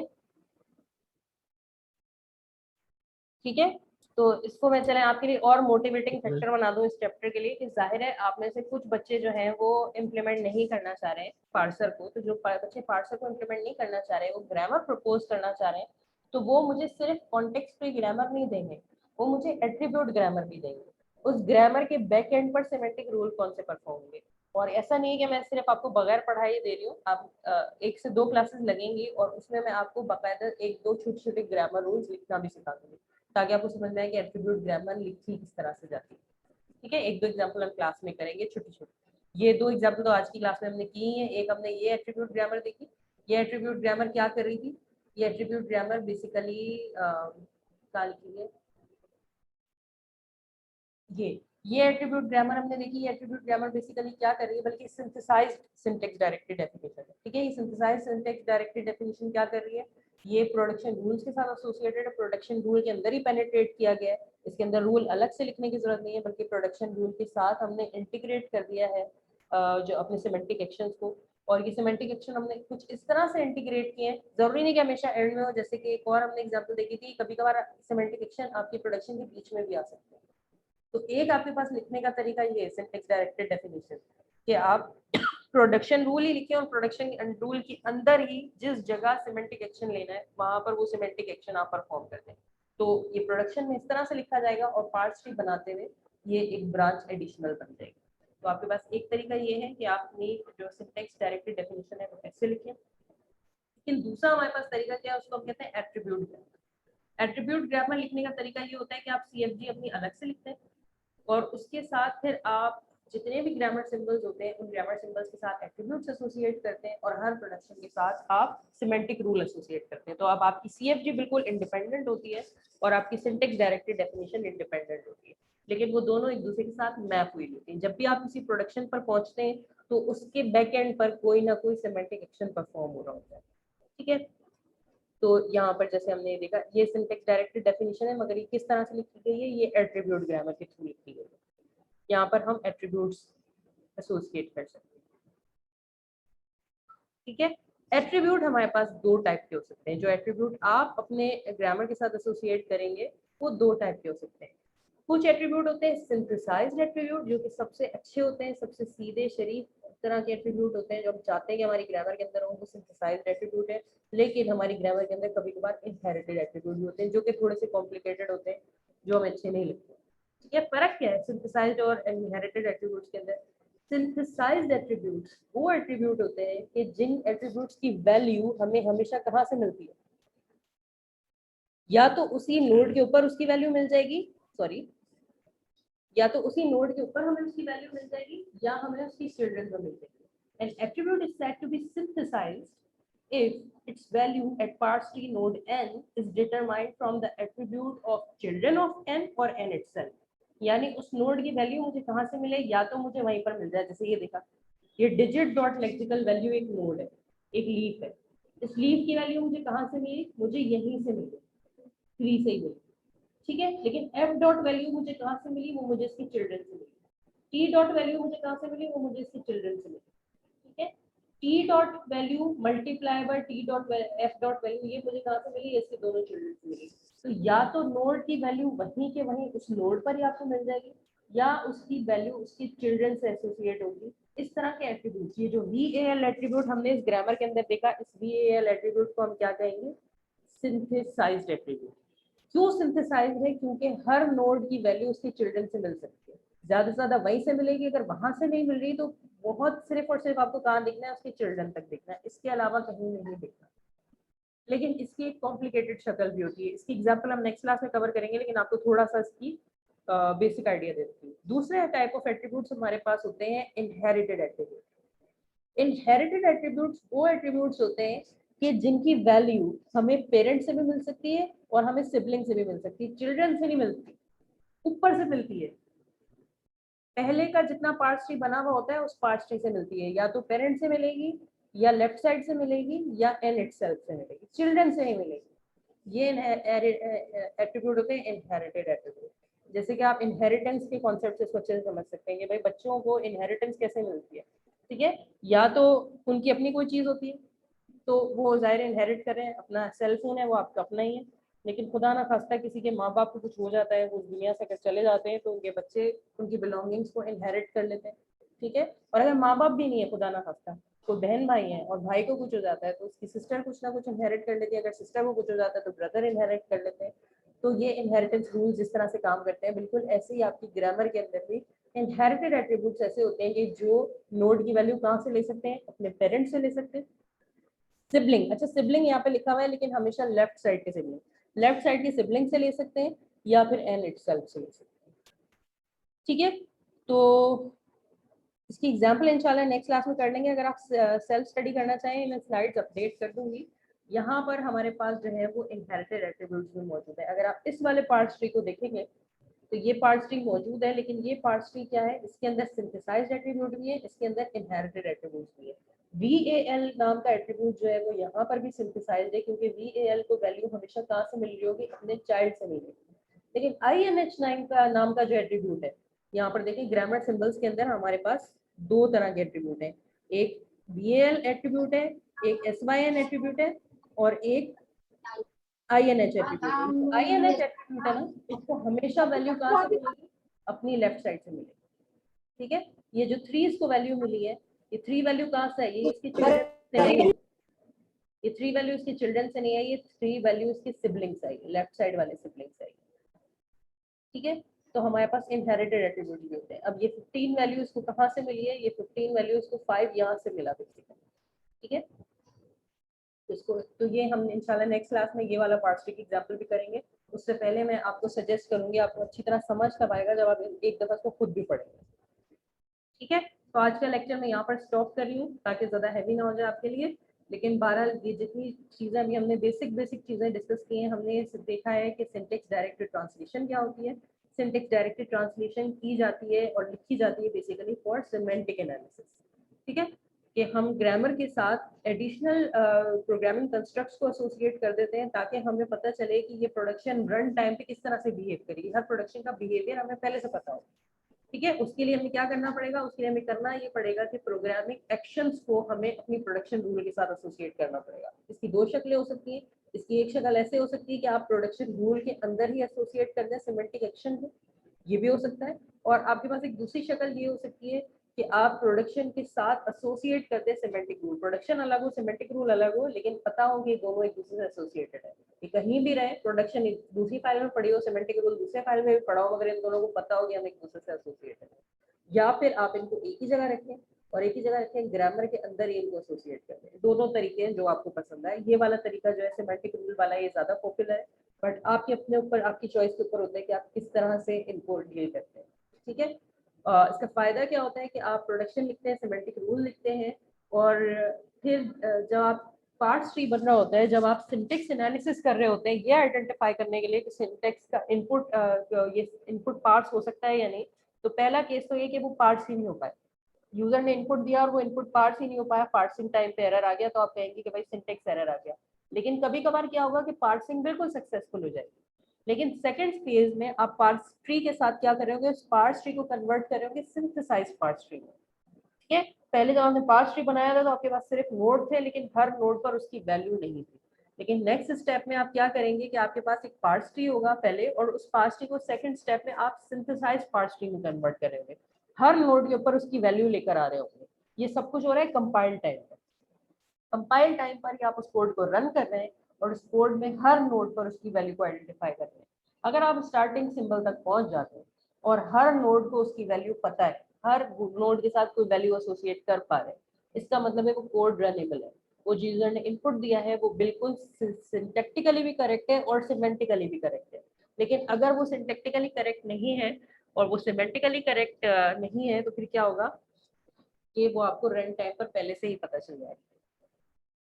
समझ में आई ये बात? इसको बिल्कुल ऐसे ले लेंगे, कभी कभार हम एग्जाम में पेपर देते हैं, सारे टीचर नहीं, मैं अपने जैसे नालायक टीचर्स की बात कर रही हूँ, हम लोग कभी पेपर देते हैं एग्जाम में, कभी कभार ऐसा होता है कि पेपर को हम खुद सॉल्व करके नहीं देखते। पेपर हमने क्वेश्चन लिखे और वो हमने एग्जाम में बच्चों को दे दिया और बच्चे कर रहे हैं। अब जब बच्चे उसको करने बैठते हैं तो उसमें पता चलता है कि इसमें तो कोई एरर है। फिर बच्चे आके हमसे कहते हैं कि मैम यहाँ पर तो ये एरर आ गया, ये तो हो नहीं सकता। फिर मुझे ख्याल आएगा, अच्छा अरे ये तो मैंने गलत स्टेटमेंट लिखी, ये तो वाकई रन नहीं हो सकती। ये तो वाकई परफॉर्म नहीं हो सकता, और फिर मैं उसको रेड टाइप पर चेंज करूँ, क्या ही अच्छा हो। ऐसा होना चाहिए, ठीक है। लॉजिकली मुझे जरूरत नहीं है, क्योंकि पेपर सॉल्व करना मेरे बच्चों का काम है, मैं तो टीचर हूँ, मेरा काम नहीं है। लेकिन अगर मैं पेपर डिजाइन करती हूँ और पेपर डिजाइन करने के बाद मैं उसको एक दफा सॉल्व करके देख लेती हूँ, हालांकि वो मेरा काम नहीं था, लेकिन वो डबल चेक हो जाएगा कि अगर मैंने उसको सॉल्व कर लिया और मैं उसके सोल्यूशन तक पहुंच गई तो इसका मतलब है बच्चे भी पहुंच जाएंगे। लेकिन अगर मैं ही नहीं पहुंच पा रही हूँ, अगर उसके अंदर कोई एरर है, कोई स्टेटमेंट है जो पार्ट्स नहीं हो सकती, कोई चीज है जो कि सही तरह से परफॉर्म नहीं हो सकती, जिसकी मीनिंग क्लियर नहीं है, तो फिर वो मुझे अपने सॉल्यूशन के दौरान ही पता चल जाएगा, तो बच्चे तक वो एरर पहुंच नहीं पाएगा। क्लियर हो रही है बात? तो अगर मैं एक पेपर को बच्चों को देने से पहले खुद सॉल्व कर रही हूँ तो मैं सिमेंटिक एनालिसिस कर रही हूँ, और यही काम जब कंपाइलर करता है तो ये सिंटैक्स डायरेक्टेड डेफिनेशन के थ्रू करता है, सिंटैक्स डायरेक्टेड ट्रांसलेशन। क्लियर है बच्चों? Yes, ma'am. ठीक है। आप लोगों के से मेरी मुलाकात अगली फ्राइडे को होगी, और मेरा आप लोगों से बहुत ज्यादा रिक्वेस्ट है कि जितनी चीजें अभी हमने पढ़ी हैं इसको आप थोड़ी घर जाकर पढ़ें, अच्छी तरह देखें। हम नेक्स्ट क्लास में यहीं से स्टार्ट लेंगे, लेकिन मैं ये एक्सपेक्ट करूंगी कि आपको ये सब चीजें अच्छी तरह से क्लियर है और मुझे कोई भी चीज दोबारा रिपीट करने की जरूरत नहीं, तब हम यहाँ से आगे बढ़ें। ठीक है जी, चलिए, thank you so much. Allah.